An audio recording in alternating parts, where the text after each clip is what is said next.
بسم اللہ الرحمن الرحیم۔ السلام علیکم۔ گریڈ 10 آج کا ہمارا درس ہے سورۃ الاحزاب۔ الدرس الثانی الف آیات 28 تا 34۔ الدرس الثانی میں ہم ان اہم موضوعات کے بارے میں بات کریں گے۔ سب سے پہلے آیت میں اللہ تعالیٰ نے ازواج النبی کو 2 باتوں میں سے کسی ایک کو اختیار کرنے کا حکم دیا ہے۔ ازواج النبی آپ صلی اللہ علیہ وآلہ وسلم کی بیویاں۔ اللہ نے آپ صلی اللہ علیہ وآلہ وسلم کو حکم دیا کہ اے نبی صلی اللہ علیہ وآلہ وسلم اپنی بیویوں سے کہہ دو کہ اگر تم دنیاوی زندگی اور اس کی سجاوٹ کی طلبگار ہو تو تم آؤ، تم کو سامان مال دے دوں اور خوبصورتی کے ساتھ تم کو رخصت کر دوں۔ اگر تم اللہ اور اس کے رسول صلی اللہ علیہ وآلہ وسلم کی رضا اور دارالآخرت چاہتی ہو تو اس میں کوئی شک نہیں کہ تم میں سے نیک بندوں کے لیے اجر عظیم تیار کر رکھا ہے۔ ان آیات سے صاف ظاہر ہوتا ہے کہ اللہ تعالیٰ نے ازواج النبی کو دنیا یا آخرت میں کسی ایک کو منتخب کرنے کا حکم دیا۔ ہجرت کے پہلے 4 سالوں میں نبی کریم صلی اللہ علیہ وآلہ وسلم کی مالی حالت بہت خراب تھی، ضروریات زندگی بھی اکثر فراہم نہ ہوتی تھی۔ ازواج النبی کو بھی اچھا کپڑا نہ ملتا، لیکن وہ کوئی شکوہ یا شکایت زبان پر نہ لاتی۔ لیکن جب فتوحات کا سلسلہ شروع ہوا تو مسلمانوں کی معاشرتی حالت تیزی سے بدل گئی۔ مسلمان خواتین کے رہن سہن اور لباس میں نمایاں تبدیلی آ گئی۔ امہات المومنین جن کی تعداد اس وقت 9 تھی، بارگاہ رسالت میں حاضر ہوئی اور فرمایا، یا رسول اللہ صلی اللہ علیہ وآلہ وسلم، بادشاہوں کی بیویاں تو زیورات اور طرح طرح کے لباسوں میں ہوتی ہیں، اور غربت سے ہمارا یہ حال ہے کہ اب جب مسلمانوں پر اللہ تعالیٰ کی رحمت ہے تو ہمیں بھی اچھے لباس اور اچھے کھانے ملنے چاہیے۔ یہ سن کر آپ صلی اللہ علیہ وآلہ وسلم خاموش ہو گئے اور 30 دن تک تنہائی میں چلے گئے۔ لہٰذا اس وقت یہ آیات نازل ہوئی تو آپ صلی اللہ علیہ وآلہ وسلم نے اپنی پیاری بیوی حضرت عائشہ رضی اللہ تعالی عنہا سے فرمایا، اے عائشہ، میں آج تجھ سے ایک بات پوچھنے آیا ہوں، اس کے جواب میں جلدی نہ کرنا اور جواب دینے سے پہلے اپنے والدین سے مشورہ ضرور کرنا۔ پھر آپ صلی اللہ علیہ وآلہ وسلم نے یہ آیت پڑھ کر سنائی تو حضرت عائشہ رضی اللہ تعالی عنہا نے فرمایا کہ کیا میں اس معاملے میں اپنے والدین سے مشورہ کروں گی؟ میں نے اللہ اور اس کے رسول صلی اللہ علیہ وآلہ وسلم اور دارالآخرت کو پسند کر لیا ہے۔ اس جواب سے آپ صلی اللہ علیہ وآلہ وسلم کی تمام بیویوں نے زندگی کی ساری لذتوں کو بلا دیا اور غربت اور درویشی کو پسند فرمایا، اور اللہ نے انہیں بڑا اجر دیا۔ پھر ہے اللہ تعالیٰ نے ازواج النبی کو احکامات اور آداب کی تلقین فرمائی۔ اب وہ کیا احکامات تھے؟ کسی شخص کا مقام اور مرتبہ جتنا بلند ہوتا ہے، اس کے مطابق اس کے فرائض اور ذمہ داریاں بھی بہت زیادہ بڑی ہوتی ہیں۔ ہمارے رسول صلی اللہ علیہ وآلہ وسلم کا مقام اور مرتبہ تمام پیغمبروں سے بلند ہیں۔ اس لحاظ سے آپ صلی اللہ علیہ وآلہ وسلم کا اخلاق اور کردار میں کوئی عیب رہنے نہ دیا گیا۔ اس طرح آپ صلی اللہ علیہ وآلہ وسلم کی بیویوں کا مقام اور مرتبہ امت کی تمام عورتوں سے زیادہ ہیں، اس لیے ان کے کردار و اخلاق کو بھی پاکیزہ ہونا ضروری تھا۔ اگر ان کے اخلاق اور کردار میں کوئی برائی رہ جاتی تو یہ تمام امت کے لیے اخلاق اور کردار کے بگاڑ کا موجب بنتا۔ یہ خطاب نبی کریم صلی اللہ علیہ وآلہ وسلم کی بیویوں اور امہات المومنین کے لیے ہیں، مگر در حقیقت یہ احکامات امت کے تمام عورتوں کے لیے ہیں۔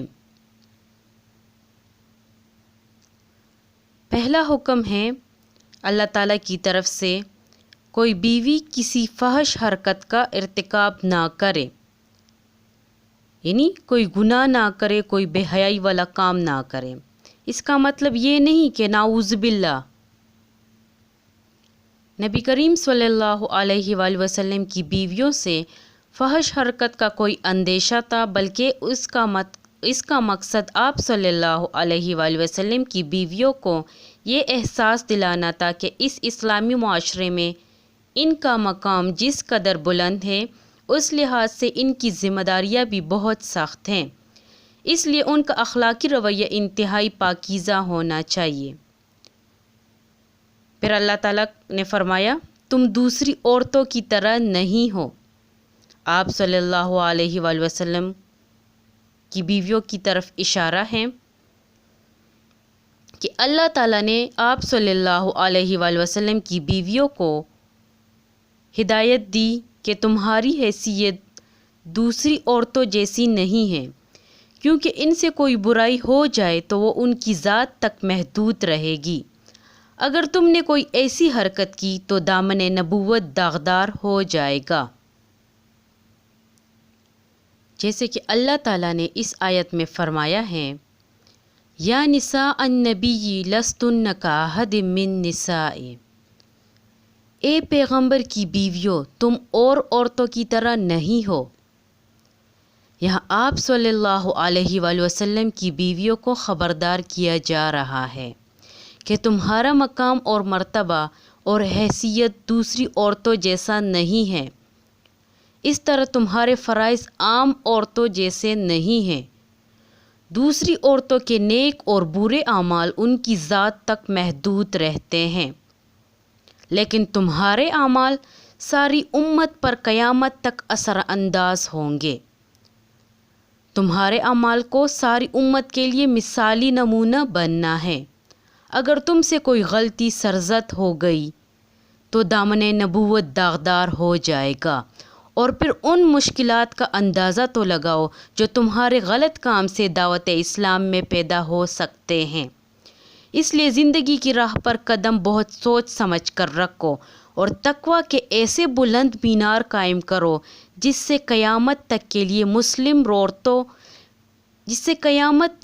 مسلم عورتیں روشنی حاصل کرتی رہیں۔ پھر اللہ تعالیٰ فرماتے ہیں ازواج النبی کو کہ خبردار تمہاری پاک چادر پر کوئی داغ نہ پڑ جائے، تم مثالی عورتیں ہو اور تمہیں مثالی کردار ادا کرنا ہوگا۔ تمہاری سزا اور جزا میں فرق ہے۔ اللہ تعالیٰ نے فرمایا تم سے کوئی غلطی ہوگی تو تمہیں دگنی سزا ہوگی، یعنی وہی غلطی کرنے پر ایک عام عورت کو جو سزا ہوگی اس سے دگنی سزا ملے گی، ایک نیکی پر دگنا اجر ملے گا، یعنی ایک عام عورت کو نیکی کرنے پر جو اجر ملے گا انہیں اس سے دگنا اجر ملے گا۔ پھر اللہ تعالیٰ کا حکم ہے نامحرم سے انداز گفتگو کیسا ہونا چاہیے۔ اگر کسی مجبوری کی وجہ سے تمہیں کسی نامحرم سے بات کرنی پڑے تو ایسی نرمی سے بات نہ کرو جس سے اس کے دل میں کوئی مرض ہو تو وہ کوئی ناجائز طمع کرنے لگے۔ تمہارا انداز گفتگو ناز نخرے والا نہیں ہونا چاہیے، بلکہ باروب اور باوقار ہونا چاہیے، یعنی روبدار۔ پھر ہیں امہات المومنین کو حکم دیا گیا کہ آپ اپنے گھروں میں ٹھہری رہو۔ اللہ تعالیٰ نے فرمایا وَقَرْنَ فِي بُيُوتِكُنَّ، اور اپنے گھروں میں ٹھہری رہو۔ امہات المومنین کو اپنے گھروں میں ٹھہرنے کا حکم دیا جا رہا ہے، مطلب یہ ہے کہ عورتوں کا اصل دائرہ عمل اس کا گھر ہے، اسے اس دائرے میں رہ کر اطمینان کے ساتھ اپنے فرائض انجام دینے چاہیے اور بغیر ضرورت کے گھر سے باہر نہیں نکلنا چاہیے۔ حضرت انس رضی اللہ تعالیٰ عنہ سے روایت ہے کہ عورتوں نے آپ صلی اللہ علیہ وآلہ وسلم سے عرض کیا کہ ساری فوقیت تو مرد لے گئے، وہ جہاد کرتے ہیں اور خدا کی راہ میں بڑے بڑے کام کرتے ہیں، ہم کیا کریں کہ ہمیں مجاہدین کے برابر اجر مل سکے؟ آپ صلی اللہ علیہ وآلہ وسلم نے جواب میں ارشاد فرمایا کہ تم میں سے جو گھر میں بیٹھے گی اور فرائض ادا کرے گی تو وہ مجاہدین کے برابر کے عمل کو پا لے گی۔ مطلب یہ ہے کہ ایک مجاہد دل لگا کر اس وقت خدا کی راہ میں لڑ سکتا ہے جب تک اسے اپنے گھر کی طرف سے اطمینان ہو کہ اس کی بیوی اس کے گھر اور اس کے بچوں کی حفاظت کر رہی ہیں۔ جو عورت مجاہد کو یہ اطمینان فراہم کرے گی وہ اس مجاہد کے جہاد کے برابر کی حصہ دار ہوگی۔ دوسری صورت میں جب کسی کا شوہر جہاد نہ کرے لیکن اس کی عورت چار دیواری میں اپنے آپ کی حفاظت کرنے والی ہو تو اس عورت کو ایک مجاہد کے جہاد کے برابر ثواب ملے گا۔ پھر اللہ تعالیٰ نے فرمایا وَلَا تَبَرَّجْنَا تَبَرُّجَ الْجَاهِلِيَّةِ الْأُولَى، اور سابقہ دور جاہلیت کی سی سج دج نہ دکھاتی پھرو۔ اس آیت میں دو اہم الفاظ استعمال ہوئے ہیں۔ تبرج الجاہلیت الاولی، تبرج کے معنی عربی زبان میں نمایاں ہونے، ابھرنے اور کھل کر سامنے آنے کے ہیں۔ عورت کے لیے جب یہ الفاظ استعمال کیے جائیں تو اس کا مطلب یہ ہے کہ وہ اپنے چہرے اور جسم کا حسن لوگوں کو دکھائیں، وہ اپنے لباس اور زیورات کی خوبصورتی دوسروں کے سامنے ظاہر کریں، وہ اپنی چال ڈھال اور ناز و ادا سے اپنے آپ کو نمایاں کرے۔ نمایاں کرنا یعنی ظاہر کرنا۔ الجاہلیت الاولی کا مطلب ہے کہ وہ برائیاں جو اسلام سے پہلے عرب کے لوگ اور دنیا بھر کے لوگ کیا کرتے تھے۔ اس سے یہ بات صاف ظاہر ہوتی ہے کہ اس آیت مبارکہ میں اللہ تعالیٰ ہمیں جس طرز عمل سے روکنا چاہتے ہیں وہ یہ ہے کہ آپ اپنے جسم کی نمائش نہ کریں اور اپنے گھروں سے باہر نہ نکلیں، کہ آپ اپنے گھروں میں بیٹھی رہو کیونکہ تمہارا اصل کام گھر میں ہے نہ کہ گھر کے باہر۔ اگر گھر سے باہر جانا ہو تو شوہر یا سربراہ کی اجازت لے کر پروقار طریقے سے نکلو۔ پھر آخر میں اللہ تعالیٰ فرماتے ہیں نماز قائم کرو اور زکوٰۃ ادا کرو اور رسول صلی اللہ علیہ وآلہ وسلم کی اطاعت کرو۔ گھروں میں باوقار طریقے سے رہنے اور اظہار زینت سے باز رہنے کے بعد عبادات اور عمل کا حکم دیا جا رہا ہے۔ ان آیات میں اللہ تعالیٰ کا مقصد اہل بیت کو تمام برائیوں سے پاک کرنا ہے۔ گریڈ 10۔ امید ہے کہ آپ نے اس درس کو اچھی طرح سمجھ لیا ہوگا۔ اس درس کو آپ بغور پڑھیں اور اس درس کے الکلمات و تراکیب بھی یاد کریں۔ اس درس کے نوٹس آپ اسکول سے حاصل کر سکتے ہیں۔ شکریہ۔